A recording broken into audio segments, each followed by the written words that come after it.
En France, Tu y parler arrives d'argent sans met rire. immédiatement les gens mal à l'aise. Rien que le sujet crée souvent une tension étrange autour de la table. Demande un salaire et regarde les regards changer. En quelques secondes, l'ambiance devient soudainement beaucoup plus froide et inconfortable. Comme si l'argent était un sujet interdit. Quelque chose qu'on doit absolument éviter de montrer ou même de mentionner. Pourtant, il contrôle une énorme partie de notre vie. Nos choix, notre stress, notre liberté et même parfois nos relations. Alors pourquoi les Français ont-ils un rapport aussi compliqué à l'argent? Et surtout, d'où vient vraiment ce malaise collectif? En France, la richesse inspire souvent la méfiance. Beaucoup associent encore l'argent à quelque chose de suspect, comme si réussir financièrement signifiait forcément avoir profité des autres. Si quelqu'un réussit, beaucoup pensent qu'il a forcément triché, comme si gagner beaucoup d'argent honnêtement était presque impossible.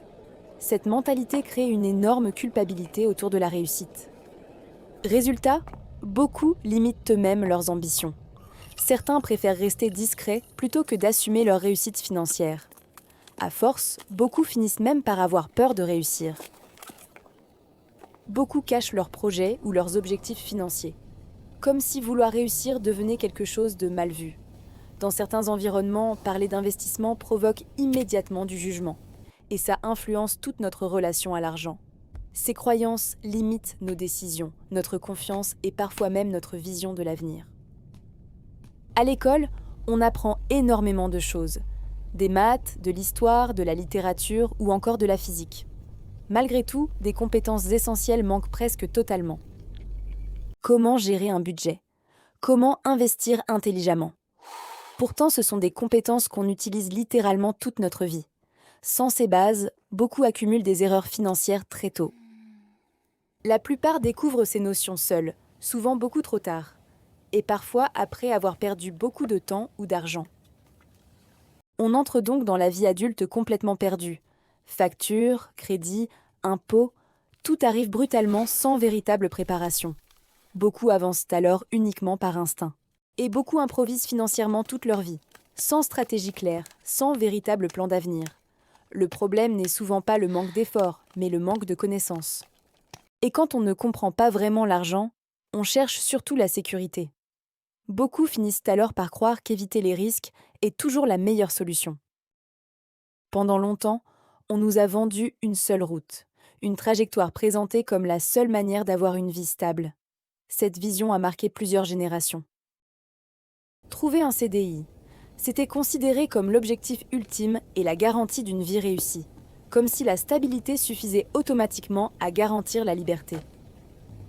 Travaille discrètement, ne fais pas de vagues, surtout ne prends pas trop de risques, et attends la retraite.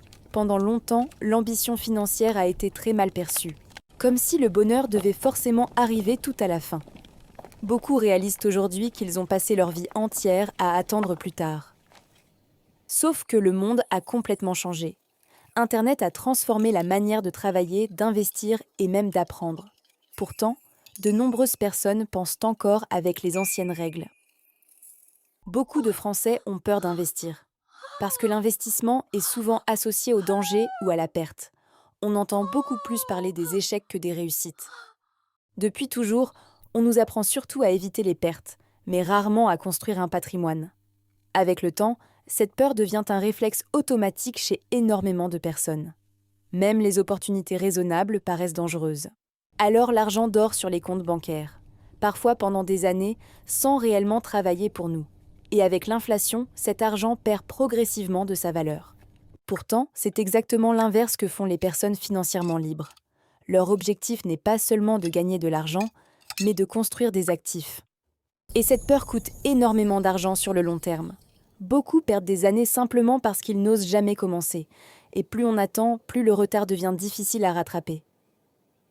Mais le plus fou, c'est que ce problème reste souvent invisible au quotidien. Beaucoup vivent cette situation sans même s'en rendre compte. Beaucoup pensent être mauvais avec l'argent, alors qu'ils n'ont simplement jamais reçu d'éducation financière. Pourtant, énormément de personnes culpabilisent encore. On ne peut pas maîtriser quelque chose qu'on ne nous a jamais expliqué, et on critique souvent les conséquences sans remettre en question le manque d'éducation à la base. Imagine apprendre à conduire, sans aucune explication, sans moniteur et sans panneau de signalisation, sans jamais avoir eu de cours. Tu serais probablement stressé et constamment dans la peur de faire une erreur. C'est exactement ce que beaucoup vivent avec l'argent aujourd'hui. Et malgré ça, on continue souvent à juger durement ceux qui échouent. Paradoxalement, beaucoup veulent paraître riches, même quand leur situation financière réelle est fragile. Les réseaux sociaux ont énormément amplifié cette logique du paraître, même quand les finances ne suivent pas. L'image extérieure devient parfois plus importante que la stabilité réelle. Beaucoup dépensent surtout pour impressionner les autres. Aujourd'hui, beaucoup s'endettent surtout pour afficher un certain statut social. Certaines personnes acceptent plusieurs années de dette uniquement pour maintenir cette apparence. Chaque nouveau modèle devient presque une obligation sociale invisible. Les marques et les réseaux sociaux créent constamment de nouveaux besoins artificiels. L'apparence finit parfois par coûter plus cher que la tranquillité financière. Cette course permanente crée souvent encore plus de stress. Les réseaux sociaux aggravent encore le phénomène.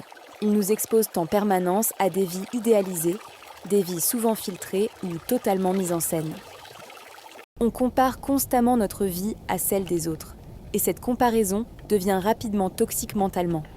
Elle crée frustration, pression sociale et sentiment d'échec. Même quand cette richesse est totalement fake, beaucoup louent, empruntent ou mettent en scène leur réussite. Mais cette partie-là n'apparaît évidemment jamais sur Instagram. D'ailleurs, quel est selon toi le pire conseil financier qu'on entend en France? Celui que tout le monde répète sans réfléchir. Dis-le en commentaire. Et pense à t'abonner si la vidéo t'aide déjà. Ça aide énormément la chaîne à produire plus de contenu comme celui-ci. Ton soutien fait vraiment une différence. Maintenant, ajoute à ça une énorme pression fiscale. Et tu comprends pourquoi beaucoup associent l'argent au stress. Plus l'argent devient compliqué, plus il devient émotionnel. Et beaucoup développent une relation négative avec l'argent. Certaines personnes finissent même par avoir peur de réussir financièrement, parce qu'elles associent inconsciemment richesse et culpabilité. L'argent devient une source d'angoisse permanente. Factures, charges, imprévus. Le stress ne s'arrête jamais vraiment. Et beaucoup pensent que cette situation est normale. Mais le problème est aussi psychologique. Notre rapport à l'argent se construit très tôt dans notre vie, bien avant notre premier salaire. Nos croyances viennent souvent de notre enfance. Certaines phrases répétées pendant des années deviennent ensuite des vérités automatiques dans notre esprit.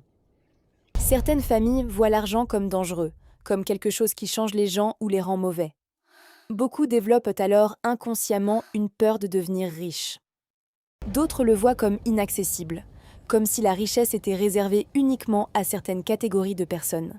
Cette croyance devient ensuite un énorme frein invisible. Et ces croyances restent pendant des années. Même à l'âge adulte, elles influencent encore nos décisions, souvent sans qu'on réalise réellement leur impact. Bonne nouvelle cependant, ces croyances ne sont pas figées. Notre rapport à l'argent peut réellement évoluer. Et c'est souvent là que commencent les vrais changements.